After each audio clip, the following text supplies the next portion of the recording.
Volunteers are the backbone of most any community. The town festivals, local food pantries, kids' sports team booster clubs, snowmobile or ski trail maintenance.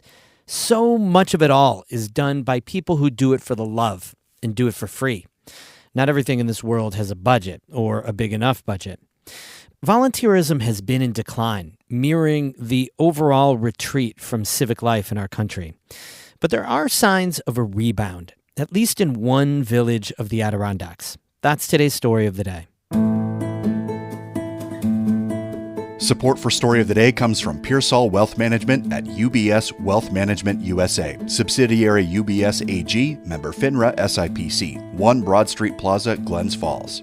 And the New York State Caregiving and Respite Coalition, seeking volunteers aged 55 plus to support family caregivers in northern and central New York. Visit nyscrc/AmeriCorps.org. Hey, I'm David Sommerstein. It's Monday, January 13th. First up, 8 states across the country provide their students with free breakfast and lunch. Last Friday, Governor Kathy Hochul announced her plan to make New York the 9th. Jung-Yoon Han reports for the New York Public News Network. Speaking to a crowd of educators and advocates at Westbury Middle School in Nassau County, Hochul pitched free school meals as a way to cut cost for families. She says it would save families about $165 per month per student. A free lunch, free breakfast gives families a fighting chance. Right now, about 90% of students already have access to free breakfast and lunch through state and federal funding. Jessica Gonzalez Rojas is a state lawmaker from Queens. She's been pushing for free school meals for years. We know that we can't teach a hungry child. And when children have access to a healthy free breakfast and a healthy free lunch, we know that reduces any barriers to their academic success, their performance. The initiative would cost about $340 million for the upcoming school year, according to the governor's office. In Albany, I'm Jung-Yoon Han for the New York Public News Network. Hochul says the free meal expansion will be a key part of her State of the State address, which she's making tomorrow, Tuesday, at 1 in the afternoon. You can tune in and listen live to the State of the State right here on North Country Public Radio or on our NCPR app or at ncpr.org. Ahead of the State of the State, advocates fighting child poverty are cautiously optimistic about increasing support for basic needs such as rent, utilities, and clothing. New York State Office of Temporary and Disability Assistance Commissioner Barbara Gwynn tells Public Radio's The Capitol Press Room that a number of different changes are being considered. Every year, our agency takes seriously the benefit levels that we have, and we try to advocate for increases. But we are also talking about some options that we may have available with respect to targeting some additional assistance to households with very young children. In December, the state's Child Poverty Reduction Advisory Council recommended increasing the state's public assistance basic allowances by at least 50%. Public assistance benefits have been relatively stagnant for several years in New York. President-elect Donald Trump's pick for border czar says he wants to get rid of a New York law that lets undocumented migrants get driver's licenses. Amy Feiereisel has that story. The 2019 Green Light Law is a state law that allows people in New York to get a license, regardless of their legal status in the United States.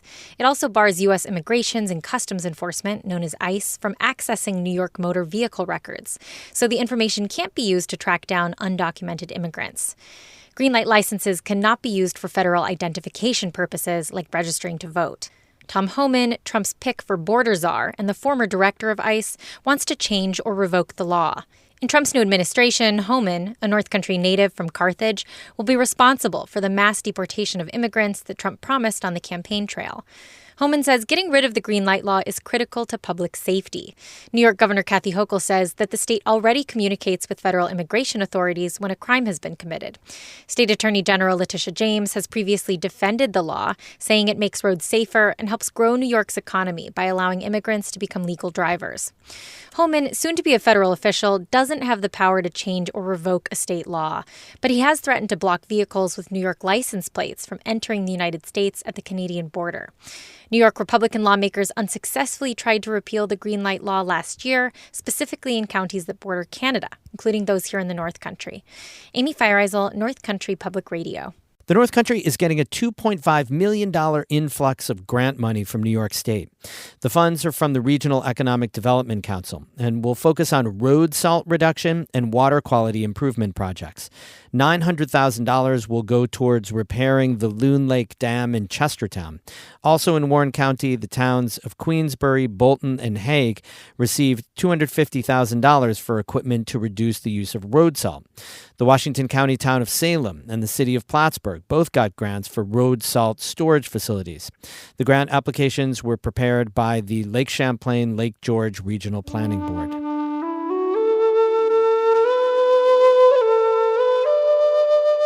A lot of not-for-profits around the North Country rely on volunteer workers. The pandemic put a pause on a lot of that work, but recent census data shows a reason to be hopeful. Volunteerism is rebounding to pre-pandemic levels. In Saranac Lake, our intern Hannah Bennett spoke with volunteers and people who rely on their help and has a story. Every Monday through Friday after school, the youth center in Saranac Lake becomes a safe haven. It's a colorful place for self-expression, crafting, and crafting community. The students can share a hot meal and also share their feelings. I myself was a kid at the youth center. That's Alexandra Amel, who is now the executive director of the program. One of the things that I loved the youth center for was because I was looking to go to college, and I wanted all my volunteer hours and stuff like that, and I got that through the youth center. If I had gone anywhere else, I don't know that I would have had that opportunity. In talking to her, you can feel how passionate she is about giving back to the place that gave her so much.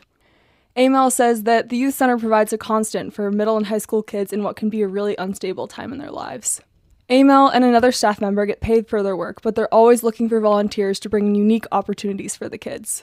Anybody who wants to volunteer and hang with the kids, do some crafts, or maybe they have a special skill. We had a gentleman come in who was really good at fixing bikes and gave like a little workshop for the kids to fix their own bikes and stuff like that. Another place in Saranac Lake that benefits from volunteers is a thrift store called Go Fish. They're known for their low prices, and their shelves are filled with lots of fun stuff for just $1. To make this happen, Go Fish relies heavily on the generosity of people in the community who give their time. Amy, do you have any more of those pillows where the changes, those little flowy things that go up and down? I thought I saw one. Amy Jones is one of 35 volunteers for Go Fish. In the basement below the thrift store, it's clear she's having a lot of fun in the collaborative mess of sorting through donations. The community that we have here is really nice. So it's a place that you come and you're all working, but you're also, together. So that's what draws me in. Volunteering has a way of bringing people together with a common goal of giving back to the place that connects them. Jones says that reciprocal relationship is a beautiful thing. For a small community, we give a lot. So it's something to be proud of. Like a lot of people who volunteer, Jones is retired. Joe Dady says giving back helps retirees stay connected to their community. He's the executive director of Hamilton Huts, a local outdoor resource center that utilizes volunteers. It provides them the opportunity to stay engaged, to meet people and help us out. They believe in the work that we do. So, there's that benefit to them, I think, as well. Hamilton Huts has an information center in downtown Saranac Lake. The nonprofit also leads multi-day backcountry trips in the Adirondacks. Some of the staff are paid, but Dady says it's tough to find workers, and as he tries to scale up his business, volunteers help to fill in the gaps. We've had volunteers help us with the setup, the takedown, and the shuttling of people's luggage and all those associated logistics. And so in those areas, volunteers have been instrumental in helping us run those trips. Outside of organizations and nonprofits, there are so many other ways for people to get involved with volunteering. Alexandra Amel, who we heard from earlier, has gotten teenagers from the Saranac Lake Youth Center to help out at events like Winter Carnival, various local concert series, and the annual town-wide trash pickup. And they see what happens when garbage and stuff gets left on the ground and stuff, and that's good for them to get out in the community and see the place that I live, it matters. Amel, who started volunteering when she was young, is helping to foster a sense of place and connection for these kids in the same way. For them to know and take pride in their community is huge. Hannah Bennett, North Country Public Radio, Saranac Lake. Big shout out to St. Lawrence University student Hannah Bennett, who did this great story in just a 2-week internship. Awesome job, Hannah. We have more news all the time at our website, ncpr.org. Music today by Wrightson Tongue of Edwards and Susan Murphy of Ithaca. I'm David Summerstein, North Country Public Radio.